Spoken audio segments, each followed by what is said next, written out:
What is up, everyone? James Lynch back at it again, previewing Saturday's UFC 270 main event. This is a pay-per-view, and this is going to be for the unified heavyweight title. We got interim champ Ciryl Gane taking on heavyweight champ Francis Ngannou. This is going to be taking place at the Honda Center in Anaheim, California. So first pay-per-view of the year and bigger cage. So that would definitely favor, I would think, Ciryl Gane in this fight because Ngannou's got more knockout power in terms of what we've seen over his career. And looking at the tail of the tape here, these guys are pretty even. Ngannou, I should say, right now the underdog at plus 125. Ciryl Gane, the favorite at minus 150, and there's a good reason for that. Gane is undefeated and has looked outstanding. Finished Derek Lewis in his last fight. We'll get into the resumes in a second here, but looking at the tail of the tape here, Ngannou just a little bit older at 35 years of age, 31 years old for Ciryl Gane, 6'4" each, and 83-inch reach. So physically, they're very similar. An interesting thing, Gane is currently working with Ngannou's old coach, Fernand Lopez. Of course, Ngannou left that camp, went to Vegas, now trains at Extreme Couture with Eric Nixick. So it's kind of like this revenge thing, right? Like Ngannou facing his old coach, so it should be pretty interesting in this fight. Let's look at their last couple fights. Ngannou winning the heavyweight title over former champion Stipe Miocic, getting a second round finish, best performance of his career. He looked outstanding, and that was a rematch, if you remember. Stipe beating Ngannou a few years back, but he's hasn't lost since then. He should say he lost the Derek Lewis fight after that, but has been on a nice winning streak here. Look at all these first round finishes. That's how he gets it done. Ngannou does not get paid by the hour. He goes out there and takes care of business quite early if he can. So these are all quick finishes here.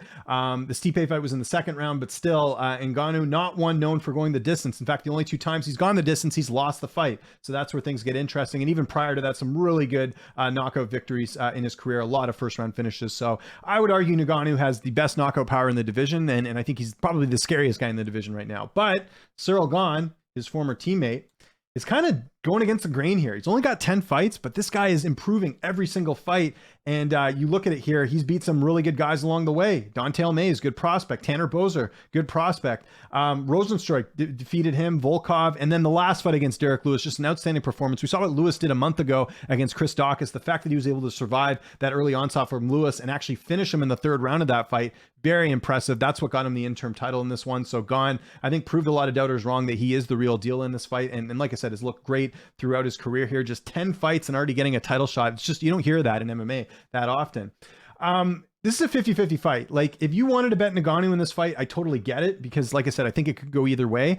But there's a few reasons I like Ciryl Gane in this fight. Number one, I think we're seeing so many improvements from fight to fight. There's really been no weaknesses in his game at all. Like, we haven't seen any. Even the fight he had against Rosenstruik that went the distance, that's a fight where he still controlled every aspect of that fight. There was never a point where we thought he was out. The other thing is, I think he can take a punch. He survived a Derek Lewis fight. I think he could potentially survive an Ngannou fight as well. And he's just a smart fighter. He's not going to fall into some of the traps that Ngannou has with his striking. And the fact that he has a coach that worked with Ngannou for so many years, I think, is a huge advantage.